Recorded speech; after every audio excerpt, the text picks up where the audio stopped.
అందరికీ నమస్కారం. ఇది కేవలం ఫన్నీ వీడియో మరియు ఇది ఎవరండి క్రించ పరిచయండి ఉద్దేశించినది కాదు. నేను ఎవరైనా పాదం పట్టుండే క్షమించండి.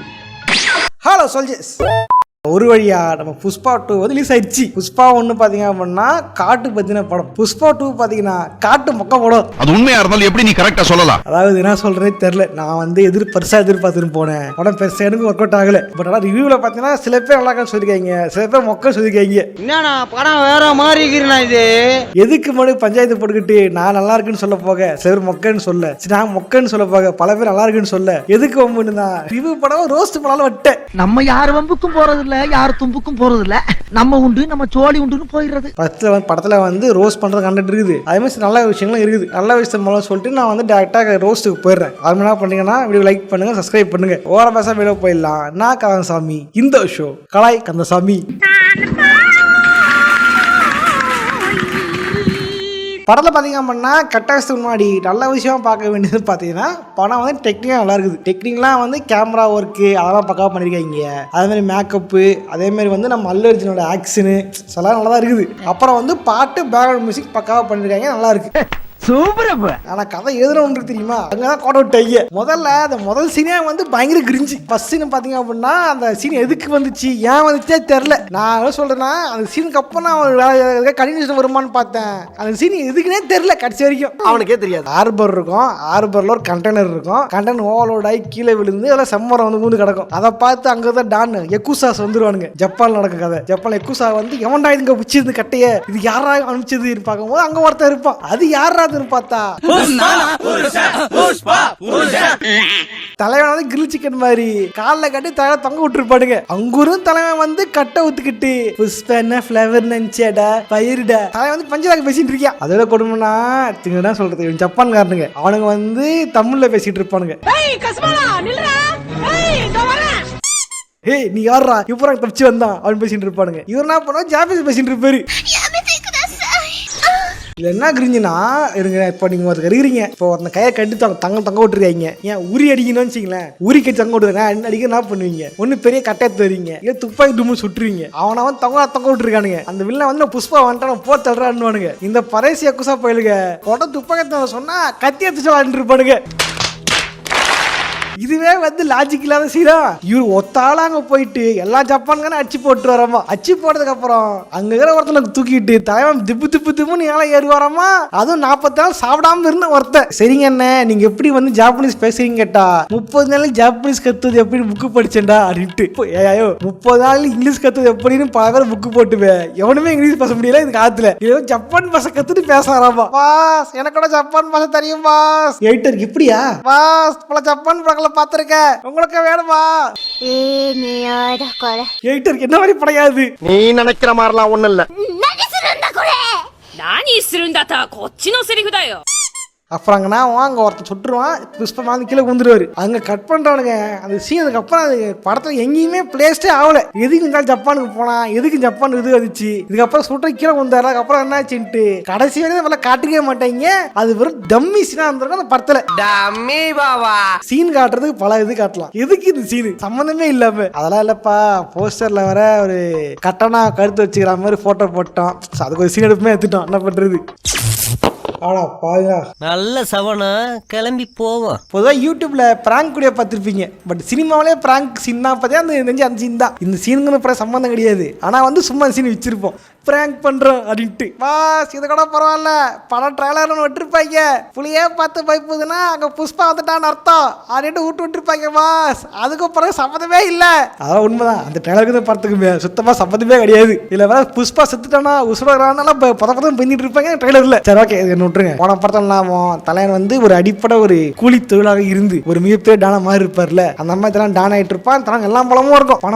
பணம் வேணுமா பணம் படம் இருக்குது, ஆள் படம் வேணுமா ஆள் படம் இருக்குது, அப்புறம் வந்து அரசியல் பலம் வேணுமா அதுவும் இருக்குது அப்படின்ட்டு தலாம் கெத்தா இருந்திருப்பான். அவ்வளவுக்கு கிரைண்டரா கிரைம். அவர் தலைவரே பண்றதே ஒரு தப்பான தொழில். என்னது? செம்மரம் வெட்டுற தப்பான தொழில். அதே மாதிரி தலைவனை வந்து வெட்டி போலீஸ்கிட்ட மாட்டிக்கிப்பாங்க அவங்களோட ஆளுங்க. பொதுவாக தமிழ் சினிமா மட்டும் இல்லாம இந்தியன் சினிமா இந்த மாதிரி சினிமா ஆடி பார்த்துருப்பீங்க. சேம் அதே சீன் வந்து ஃபர்ஸ்ட் சீன்ஸ் வச்சிருப்பாங்க. ஹீரோவோட அடியாளங்களை வந்து அரசு வச்சிருப்பாங்க. தலைவர் வந்து சொல்லியிருப்பாரு, எஃப்ஐஆர்லாம் கிழிச்சு போடு, எல்லாரும் பசங்க எல்லாம் வெளியே விடு, என் பசங்க மேல கை வச்சிருக்கே நீ அப்படின்ட்டு பல தமிழ் சினிமால பல வில்லங்களை பேசி பார்த்திருப்பீங்க. அதே சீனை தூக்கி வந்துட்டு இதுல வந்து ஹீரோ பேச வச்சிருக்காருங்க. ஐயோ இதே சீன் தான்யா சிங்கம் 1ல நம்ம மயில்வான தம்பி வந்து பேசிட்டு போவாயா, அதே சீனை தூக்கிட்டு வந்து அப்படியே வச்சிருக்க பத்தியா. இத்தனை வருஷமா ஒரு வில்லன் டயலாக் வில்லன் பேசி பேசி பழகி போட்டேன் எங்களுக்கு. திடீர்னு ஹீரோ பேசும்போதும் அங்க பார்க்கும்போது ஹீரோ மாஸ் மாதிரி தெரியல, ஹீரோ பார்க்கும் வில்லன் மாதிரி தான் இருக்குது எனக்கு பார்க்கும்போது. என்ன பறக்கான அது இதுல வேற தலையா மாஸ் பண்ற பேர்ல காசு கொடுப்பாரு, காசு வாங்கில ராஜினாமா பண்ணி ஓடுவாங்க. புஷ்பா உடனே பாத்தீங்கன்னா எப்படி ஓடிச்சுன்னு தெரியாது, ஆனா ஓடிடுச்சு. பட் இருந்தாலும் அந்த படத்துல வந்து சில சீன்ஸ் நல்லா இருந்திருக்கும், அதுதான் அந்த படத்தை பார்க்கலாம் வச்சிங்களேன். பட் அதை நம்பி போன நான் ஒரு ஜோக்கர்னு பாத்தீங்கன்னா இந்த படத்துக்குள்ளேயே வந்து ஏமாந்து நடிச்சு ஒருத்தர் இருக்காரு. யாருன்னா நம்ம பகத் பாஸ் அண்ணாத்த தான். நான் மட்டும் ஜோக்கர் இல்ல, என் தலைவர் நிக்கில் அவர்களும் ஜோக்கர் தான். உண்மையிலே பாவம்னா நீ மலையாளம் சினிமால எவ்வளவு மாசா இருந்த, தமிழ் சினிமா கூட்டம் கெத்தா காமிச்சாங்க, தேவையில்லாம தெலுங்கு பக்கம் போயிட்டு அதேமா ஜோக்கர் ஆயிட்டே அடி. ஒரு படத்துல ஹீரோவும் வில்லனும் வந்து சரிசமா இருக்கணும். ஃபர்ஸ்ட் பார்ட் அப்படிதான் முடிஞ்சிருக்கும். இவன் ஒரு ஈகோயிஸ்ட் அவன் ஒரு ஈகோயிஸ்ட், ரெண்டு பேருக்குள்ள அடுத்து மொட்டிச்சு எப்படி ரெண்டு பேர் கிளாஷ் பண்ண போறாங்கன்றதான் இந்த படம் இருக்கும் எதிர்பார்த்து போயிருப்போம். பட் படம் பாத்தீங்கன்னா அது அல்ல, படம் பாத்தீங்கன்னா வேற கதையை ஓடிட்டு இருக்கு படத்துக்குள்ள. என்ன சொல்ற? ஃபர்ஸ்ட் படம் என்ன பண்ணுவாரு, துணியை ஊத்துட்டு அமுச்சு விட்டுருவாரா பகத் பாஸ்ல. இதுல தலைவனை வந்து சினீர் அபிஷேகம் பண்ணி விட்டுருவாரு நம்ம புஷ்பா. அட கன்றாவிய எப்படி இந்த மனுஷன் எப்படி ஆயிட்டாரு பாத்தியா. சரிடா இந்த அவமானம் பத்தினா புஷ்பா. இதுக்கப்புறம் பாரு பகத் பாஸோட வில்லத்தனம் பயங்கரமா இருக்கும், பயங்கர மாஸ் காட்டுவாருன்னு பார்த்தா தலைவன் கடைசியில அடையமா கொஞ்சம் செத்து போயிட்டாருங்க அவரு. பாத்தியா அந்த செட் இப்ப என்ன பண்ணிருக்கான்னு பாத்தியா. படத்துல ஹீரோ எந்த அளவுக்கு மாசா இருக்காரோ அந்த அளவுக்கு வில்லனும் மாசா காமிச்சா மட்டும்தான் அந்த படமே வந்து ஒரு பயமா இருந்திருக்கும். ஓ இந்த அளவுக்கு குற்றமா இருக்கான் வில்லன், எப்படி ஜெயிக்குப்பாரு தெரியல ஹீரோ அப்படின்னா அவனுக்கு கிரியாசிட்டி வரும். உதாரணத்துக்கு பார்த்தா நம்ம மாஸ்டர் படம் எடுத்துக்கலாம். நம்ம மாஸ்டர் ஜேடி எந்த அளவுக்கு பயங்கரமா கேரக்டர், அதே மாதிரி பவானி கேரக்டர். அப்புறம் வந்து அவெஞ்சர்ஸ் எந்த அளவுக்கு பயங்கரமானவங்களோ அதுல தானோஸ் எவ்வளவு பெரிய ஆள் தெரியுமா, எப்படி ஒன்று ஜெயிக்க போறாங்கன்றதுதான் எண்ட் கேம்ல பக்காவா இருந்திருக்கும். அந்த மாதிரி ஒரு மிகப்பெரிய வில்லனா காட்டுறாங்கன்னு பார்த்தா கடைசி வரைக்கும் தலைவன் தோத்துட்டே தான் இருக்கான தவிர தலைவன் ஜெயிக்கவே இல்லை. தோத்துக்கிட்டே இருக்கீடா. உண்மையிலே மகத் பாஸ் ரொம்ப பாவங்க, தலைவனை கூட்டு ஜெசிக்க பத்திட்டாங்க. உண்மையிலே வேட்டைன் படம் பாத்தீங்கன்னா வேட்டைன் படம் சும்மா இருந்தாலும் அந்த படத்துல ரொம்ப பிடிச்ச கேரக்டர் பாத்தீங்கன்னா பகத் பாஸோட பேட்ரிக் கேரக்டர் தான். இதுலயும் தலைவன் வந்து கஷ்டப்பட்டு நடிச்சிருக்காரு. தலைவன் வந்து அதோட ஆக்டிங்ல பயங்கரமா காட்டணும் ட்ரை பண்ணிருக்காரு. பட் ஆக்டிங்லாம் இருந்தாலுமே அந்த கேரக்டரை வந்து வைடியா காட்டாம விட்டாங்க. சொட்ட போலீஸா அது நல்லா இருந்துச்சு. கடைசி என்ன பண்றது, தலைவனை பாவம் கடைசியில கொல்த்தின் சாவச்சிட்டாங்க. ஆமா அது ரொம்ப டிசப்பாயின்மெண்டா இருந்துச்சு. நீ தியேட்டர்லயே கவனிச்சீங்கன்னா அல்லு அர்ஜுன் இன்ட்ரோடக்ஷனுக்கு எவ்வளோ கிளாப்ஸ் கத்துறதுலாம் இருந்துச்சோ அதே மாதிரி ஈக்குவலா ஃபஹத் ஃபாசில் இன்ட்ரோடக்ஷனுக்கும் இருந்துச்சு. அதான் உண்மையா சொல்றேன், படம் ஸ்டார்டிங்ல வந்து எல்லாம் இன்ட்ரெஸ்ட் ஆகும்னு கத்திட்டு இருந்தானுங்க. அதுக்கப்புறம் எல்லாம் பின்ட்ரா சைலண்ட் ஆயிட்டானுங்க. இந்த பக்கம் பார்த்தா ஒருத்தன் போன் பண்ணிக்கிட்டு இருக்கான், அந்த பக்கம் பார்த்தா ஒருத்தன் வந்து போன் பேசிக்கிட்டு இருக்கான், காரணம் சைடு பார்த்தா ஜாலியா இருக்காங்க குஜாலா. ஆக மொத்தம் யாரும் படம் பார்க்க முடியல, ஊர் கத்துற மாதிரி பாயிட்டே இல்ல. அப்புறம் செகண்ட் ஹாஃப்ல கூட நல்லா தூங்கிட்டு தான் இருந்தாங்க. ஆனா அந்த ஸ்ரீலீலா டான்ஸ் ஒன்று ஆட வந்துச்சுல கிச் கிச்சிக், அப்பதான் எல்லாரும் எந்திரிச்சாங்க. ஸ்விட்ச் போட்ட மாதிரி தியேட்டர்ல எல்லாரும் எந்திரிச்சாங்க, இன்க்ளூடிங் யூ. அவன் இன்னும் திருந்தல மாமா. ஆக்சுவலா உண்மைதான், தலைய வந்து இதான் பிளான் பண்ணிருக்காரு போல. படம் வந்து கதை ஸ்கிரிப்ட் மொக்கையா இருக்குது, என்ன பண்றது, இந்த பாட்டை வந்து முதலே போட்டா ஓடி போடுவானுங்க, அதான் படம் செகண்ட் ஹாஃப்ல போடு, அப்பதான் கடைசியா உட்கார வச்சிருக்காரு இந்த பாட்டை. இதுக்கப்புறம் படத்துல வந்து படத்தை சீன் நிறைய சீன் கட் பண்ணிருக்கலாம். படத்துல ஏகப்பட்ட சீனை லென்த் தான் எடுத்து வச்சிருக்காங்க. அதனாலே இது இழிவையா இருக்குது. சரியா சொன்னா ஒரு பாட்டு சீனுங்க, ஒரே லொகேஷனுங்க, ஒரு கோயில் லொகேஷனுங்க. அந்த கோயில் லொகேஷனுக்குள்ள ஒரு சென்டிமெண்ட் சீன் வைக்கிறானுங்க, ஒரு குடும்ப சீன் வைக்கிறானுங்க, ஒரு ரெண்டு பாட்டு அதே இதுல தொடர்ந்து 2 பாட்டு வைக்கிறானுங்க. அப்புறம் வந்து ஒரு ஃபைட் சீனு, ஒரே லொகேஷனுக்குள்ளே வந்து ஏகப்பட்ட சீன் வருது. அதை பார்க்கவே பயங்கர இதுவா இருக்குது. அதாவது ஹீரோ வந்து ஒரு ட்விஸ்ட் டன் படம் சொல்ல போனா படத்தை ஆட்டர்ல பாருங்க, ஒரு ட்விஸ்ட் பண்ணி வந்து வில்லனை ஏமாத்தி இருந்திருப்பாரு. அப்ப ஹீரோ வந்து ஒரு வசனம் பேசிட்டு போறாரு. ஓகே ஃபர்ஸ்ட் படல பரவாயில்ல, புஷ்பா ஃப்ளவர் நினைச்சடா ஃபயர்டா அப்படி வர சொல்லிருப்பாரு. இந்த வாட்டி வைல்டு ஃபயர்ன்ற பேரை இழுத்திகளும் சொல்லி வச்சிருக்கீங்க. இழுவ வலுவா இருக்கு. இது கூட இல்ல, படத்துல வந்து போன படத்தை அதே சேம் டெம்ப்ளேட் இதே மாதிரி பாட்டு வைக்கணும் செட் பண்ணி வச்சிருக்காங்க. ஒரு பாட்டுக்கு ஒரு இருந்துக்கும், இது பிளேஸ்மெண்ட் கிடைக்காம அதுக்கு ஒரு சீன் எடுத்துருப்பாங்க பாருங்க, அதெல்லாம் காமெடியா இருக்கும். அது வந்து கிஸ்குன்னு ஒரு பாட்டு, அது கிஸ்குன்னு பாட்டு வரதுக்கோசரமே கிஸ் கிஸ் கிஸ்குன்னு பாட சொல்லி வச்சிருப்பாங்க. டயலாக் பிஜிஎம் என்ன பிஜிஎம் அது. அதே மாதிரி வந்து ஃபீலிங்ஸ் ஒரு பாட்டு, அதுக்கோசரமே என்ன பார்த்து ஃபீலிங்ஸ் வந்துருச்சு அப்படின்ட்டு அதுக்கு ஒரு அந்த மாதிரி சீன் ஒன்று. என்ன ஒரு புத்திசாலித்தனம். அப்புறம் வந்து தலைவர் வந்து ஃபீல் ஆயிட்டாப்ல, அதுக்கு ஒரு பாட்டு, அதுக்கு ஒரு சீனு. எப்படி யார ஜூஸ் அடிக்க போறாங்க? இந்த மாதிரி வந்து சீனுக்காக பாட்டு எழுதி பார்த்திருப்பீங்க, பட் பாட்டுக்காக சீன் வச்சு இப்பதான் ஃபர்ஸ்ட் நான் பாக்குறது படத்துல. என்ன நீ கூட என்ஜாய் பண்ணல நல்லா? என்ன இருந்தாலும் ஃபர்ஸ்ட் பாட்டு அளவுக்கு இல்லைங்க பாஸ், அதோட கரெக்ட் தான், சம்பந்த அளவுக்கு இல்ல பாஸ். சமந்தா தான்.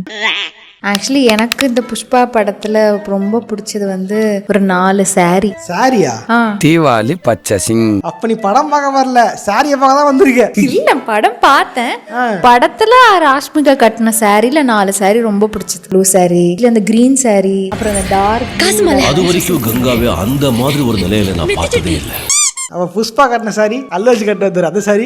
அதை விட அவளது தான் நல்லா இருந்துச்சு. ஆக்சுவலி அந்த சீன்ல வந்து புஷ்பா வந்து புடவை கட்டி டான்ஸ் ஆடுவாரு. சில பேர் தப்பா சொல்லியிருப்பாங்க. என்னோட தாட் என்ன பாத்தீங்க அப்படின்னா, அந்த ஊர் நேட்டிவிட்டியை காமிச்சிருப்பாங்க. இது நிஜமாக ஒரு கல்ச்சரான விஷயம் போல அதை காமிச்சிருப்பாங்க. அது உண்மையாக அது அதிசயம் நல்லா இருந்துச்சு உண்மையிலே. தேங்க்ஸ்பா. அதாவது தெலுங்கு பண்ணலாம் ஆட்சி பார்க்க கூடாது, ஆனா அந்த படத்துல வந்து சுத்தமா பார்க்கவே கூடாது. உண்மையில இந்த படத்துக்கு புஷ்பா 2 வச்சதுக்கு பதில் கிஸ்குன்னு வச்சிருந்துருக்கலாம். ஏன்னா படத்துல கான்செப்ட் கிஸ்கு தான். இல்ல புரியலையா? ஆனா வந்து தலைவன் வந்து சிஎமோட போட்டோ பிடிக்க போவாரு. பொன்னாடி கேட்கும், நீங்க போகும்பொழுது சிஎமோட போட்டோ எடுத்துட்டு வாங்க அப்படின்னு கேட்டிருக்கோம். போட்டோ எடுக்கணுமா? தலைவன் போட்டோ எடுக்க போகும்போது, தம்பி இங்க பாரு, நீ காய்ச்சி கொடுக்குறியா கட்சி காசு கொடுக்குறியா அது வேற விஷயம், கூட வந்து போட்டோ எல்லாம் எடுக்கக்கூடாது, கோ கோ அப்படின்ட்டு வந்து சிஎம் சொல்லியிருப்பாரு. வழக்கம்லாம் பஞ்சாயத்தோட இருக்கணும். பாத்ரூம் முறைக்கு வந்துட்டு பல்லு வலிக்கிட்டு குளிச்சிட்டு சாப்பிட வேலையெல்லாம் வச்சுக்க கூடாது, தெரியுதா? இதுல காண்டாய் போய் தான் நீ என்னையே காட்ட தெரியாது, சிஎம்ஏ மாத்தல சிஎம் மாத்தி ட்ரை பண்ணிருப்பாரு. இதுதான் இவ்வளவு பெரிய படம். ஆக்சுவலி படம் பாத்தீங்க அப்படின்னா படம் 2.5 மணி நேரம் முடிஞ்சிச்சு. பேலன்ஸ் 1/2 மணி நேரம் எப்படி ஓடுறது தெரியல உங்களுக்கு. அதுக்கோசரம் இந்திய சினிமாவிலேயே ஒரு புது சீனை காமிச்சிருப்பாங்க. அது எனக்கும் சொல்லப்பா, ஆர்வம் தாங்க முடியல. எந்த அளவுக்கு புதுசுனா, அதாவது ஹீரோயிசம் காட்டுறதுக்கோசரம் ஒரு பொண்ணை கடத்திட்டு போயிருவாங்க. ஒரு பொண்ணை காப்ப தனியா போய் கஷ்டப்பட்டு பொண்ணை காப்பது கூட்டு வருவாரு. இதுதான் வந்து புதிய சீன். ஐயா சாமி, இது வரைக்கும் 1 கோடி படத்துல வந்திருக்கு அந்த சீன். ரொம்ப அப்பாவியான பொண்ணு, அப்பாவியான கேரக்டர் காட்டுவாங்க. எதுக்குன்னா அந்த கேரக்டர் பலி கொடுக்கறதுக்கு. ஆட காட்டுறாரு, அட்டா பாடு தெரிஞ்சு போயிருச்சு. அதுக்கேற்ற மாதிரி கூட்டு போய் இந்த படம் வந்து கத்துக்க மாட்டானுங்க. ஹீரோ தனியா போய் காப்பாத்து கூட்டு வருவாரு. இதுதான் இந்த படத்துல சீன். இந்த கருமத்தை செய்யதான் கடல் தாண்டி வந்தியா? இதுல வேற என்ன காமெடினா, தலைவனை கையை கட்டுருவாங்க, காலை கட்டுருவாங்க. அப்படின்னு தான் தலைவன் பல பேரை வந்து போர் தள்ளுவாரு. வா எங்கேயா பார்த்த மாதிரி இருக்க ஏட்டர், எனக்கும் அப்படிதான் இருக்குது. வாஸ் வேற எங்கேயா இல்ல நருட்டோல இருந்தா? அடா ஆமாயா, இப்ப ஞாபகம் வருது. நருட்டோல அந்த சபாசோர் தெரியுமா, சபாசோவா சூப்பர்சோவா, அவனை வந்து கை உடச்சு போயிடும். அதெல்லாம் தலைவன் வந்து வாயில சண்டை போடுவான், வாயிலுக்கு 60 சண்டை போட்டு இருப்பான். அந்த சீன் அப்படியே உருவி தலைவனை வாயு சண்டை போட வச்சிருப்பாங்க இந்த படத்துல. என்னடி இது? வாயை வச்சு அருவல் கடிக்கிறாரு, வாயை வச்சு அருவ வச்சு வெட்டுறாரு அப்படின்ட்டு தலை வந்து பல சாகசங்கள் பண்றது இந்த படத்துல. நல்லா சர்க்கஸ் பண்றானே நீ. ஆக்சுவலி இந்த மாதிரி சீன்கள்லாம் தமிழ் சினிமாவில் பெண்களே இறங்கி சண்டை போடுற மாதிரியும், பெண்களே தன்னை காப்பாற்றிக்கிற மாதிரியும், தன்னை காப்பாற்றிட்டு வந்தாலும் அந்த காப்பாற்றணும் அப்படின்றத மாதிரி அவங்களே காப்பாற்றுற மாதிரி பல சீன்கள் வந்துருச்சு தமிழ் சினிமாவில். பட் இன்னைக்குமே ஒரு புதிய சீன் நினச்சிக்கிட்டு இந்த படத்தில் வச்சிருக்காங்க. அதான் நானே புரியல எனக்கு. பொதுவாக வந்து இந்த மாதிரி பார்ட் 2 அந்த படத்தெல்லாம் வந்து ஒரு பொதுவாக ஒரு டெம்ப்ளேட் ஒன்று இருக்கும். என்னன்னா படம் வந்து முடியாது, இதுக்கப்புறம் நான் பார்ட் 3 விடுறேன் அப்படின்ற பேரில் ஒரு புது வில்லனை காட்டி வந்து படத்தை வந்து ஒரு அடுத்தது லீடு விடுவாங்க. இந்த படத்தில் அதே மாதிரி லீடு விடுறாங்க. அந்த வில்லன் யார் தெரியுமா? கொடூரமான வில்லன், பயங்கரமான வில்லன். அவருதான் நம்ம ஜெகபதி பாபு. ஜெகபதி பாபுவா எடிட்டர். ஆமாயா ஒப்ப மவனே எல்லாம் வழிய விடு, தலைவன் ஆண்டவே. ஜெகபதி பாபு சொல்ல சிரிப்பு வருது. அவரை கூட்டு வந்து அடுத்த பாட்டுக்கு வில்லனா போறீங்களே, இதான் ஜாயமா? இதுல வேற வந்து மூஞ்சி தெரியாத வில்லன் ஒருத்தன், எலும்பு கூடு வில்ல ஒருத்தன் காட்டுவாங்க. மூஞ்சே காட்டாம அது எதுக்குன்னா எதுக்கு சொல்லிட்டா, இப்ப வந்து மூஞ்சே காட்டல மலையாளத்துல பகசோல கூட்டு வந்தாங்க தெரியுமா. கூட்டு சார் உங்களுக்கு பயங்கரமா ரூல் ஒன்று இருக்கு சார், கவலைப்படாதீங்க சார், உங்களை பார்த்த தியேட்டர் திருக்குது சார் அப்படின்னு ஏமாதி கூட்டு வந்தாங்கல்ல பலியாடு மாதிரி. அந்த மாதிரி பக்கத்து ஸ்டேட்ல வந்து போவோம், இந்த பக்கம் தமிழ்நாடு பக்கம் போலாம், இல்ல இந்த பக்கம் கர்நாடகா பக்கம் போலாம். அதுவும் இல்லைன்னா இருக்குடா வடலோட அடிப்பாங்கடா இங்க வந்து அப்படின்ட்டு வடக்கு பக்கம் போவோம் அப்படின்னு பிளான் பண்றதுக்கு தான். இது வந்து இப்போ நடக்கும் இல்ல, இது மாதிரி பல வருஷமும் நடந்திருக்கிறது. உதாரணத்துக்கு லியோல நம்ம ஆண்டனிதாஸ் வடக்குறது வந்து ஆண்டனிதாஸ், அப்புறம் தேவாலா வந்து சைப்பலிக்காடு. இந்த மாதிரி வடக்குது வெளில கூட்டு வந்துடலான்ட்டு இந்த மாதிரி கேட்டது மூஞ்சி இல்லைன்னா வச்சிருக்கீங்க. சார் என்ன பண்றீங்க? ஒளிச்சிட்டு இருக்கம்பா. சரி நான் இந்த படம் பார்த்துட்டு பயங்கர கமிஷனுங்க, படம் அந்த ஒர்க் அவுட் ஆகல, தேட்டர்லயும் பெருசாக யாரும் ஊன்னு கத்தல. முடிச்சு வரும்போது தான் நம்ம சோதனை ஒருத்தர் மீட் பண்ண, அவர் கேட்டாரு ப்ரோ படம் மொக்கையா இருக்குது, ரோஸ் எப்ப போடுவீங்க அப்படின்னு கேட்டு இருந்தாரு. சரி ஓகே நம்ம தான் இப்படி தோணுது, இவ்வளவு மத்தவங்க அப்படி தோணுதான்ட்டு யூடியூப் தேடி பார்த்தா ஆளாளுக்கு வந்து படம் நல்லாவே பாருங்க பலாதே பாருங்க. எனக்கு ஒரு குழப்பம் என்ன பண்ண, இன்ஸ்டாகிராம்ல ஸ்டோரியா போட்டேன், எனக்கு யாரும் சொல்றாங்க எனக்கு வந்து கிரிஞ்சா இருக்குது அப்படின்ட்டு. இல்ல பல பேர் வந்து ஆமா சொன்னாங்க, சில பேர் வந்து இல்ல ப்ரோ ஓரளவு சும்மா இருந்தாங்க. பட் ஒரே ஒருத்தர் மட்டும்தான் பயங்கரமா முட்டு கொடுத்து தலைவன் வந்து ஸ்டோரி ரெஸ்பாண்டா பண்ணிட்டு இருந்தாரு. தலைவன் பாருங்க, மத்தவங்களா எல்லாருமே வந்து ஆளுக்கு ஒரு இதுக்கு வச்சுட்டாங்க, தலைவன் தான் ஏகப்பட அடிச்சு வச்சிருக்கா. இங்க பாருங்க, உனக்கு தான் தெலுங்கு படம் நல்லா சக்சஸ்ஃபுல் ரீச் ஆனாலே வைத்தறிச்சலா இருக்குமே, அப்ப எதுக்கு ப்ரோ போறீங்க, அது சரி கங்குவாக்கு பாசிட்டிவ் கொடுத்தீங்களாச்சு அப்படின்ட்டு தலைவன் வந்து ஏகப்பட்ட இது எழுதி வச்சிருக்கா. இல்ல நான் ஏன் கேட்டனா ப்ரோ எதுக்கு ப்ரோ கோவப்படுறீங்க, நீங்க என்ன தெலுங்கா ப்ரோ, நான் அது இல்லாம தப்பு இருக்கு, எல்லாரும் ஹியூமன் தான் ப்ரோ, அது இல்லாம ஒரு தப்புன்னு கேட்டேன். சாதாரணமா கேட்டது ஒரு கேள்விதான், அதுக்கு தலைவன் பக்கமா வந்து ரெஸ்பாண்ட் வச்சிருக்கா. இல்ல அப்படிலாம் இல்ல, நான் ஒரு பச்சை தமிழர், நீங்க வந்து அந்த கட்சிக்காரரு அப்படின்ட்டு ஏதோ கட்சியெல்லாம் வந்து எனக்கு உரிமை கார்டு வாங்கி கொடுத்தாரு தலைவன். அந்த ஒரே ஒரு கமெண்ட்டுக்கு அதுக்கு தலைவன் வந்து உங்களுக்கு வந்து 1000 கோடி வைத்திருச்சு அப்படின்னு தலைவன் வந்து முட்டு கொடுத்துட்டு மறுபடியும் வந்து தலைவன் வந்து தலை மண்ண கொண்டே மாதிரி எஸ்கேப் ஓட்ட அப்படி. சரி இதெல்லாம் கோவப்படுறாரு யார் இவருன்னு பார்த்தா அப்பதான் தெரிஞ்சது அவர் ஃபேக் ஐடி அப்படின்ட்டு. அதுல ஒரு ஃபாலோவும் இல்ல ஃபாலோவர்ஸும் இல்ல, சுட அப்பதான் தலைவர் வந்து ஃபேக் ரெடி பண்ணிட்டு வந்து மாறு வேசல வந்து தலைவர் பஞ்சாயத்து பண்ணிருக்காரு.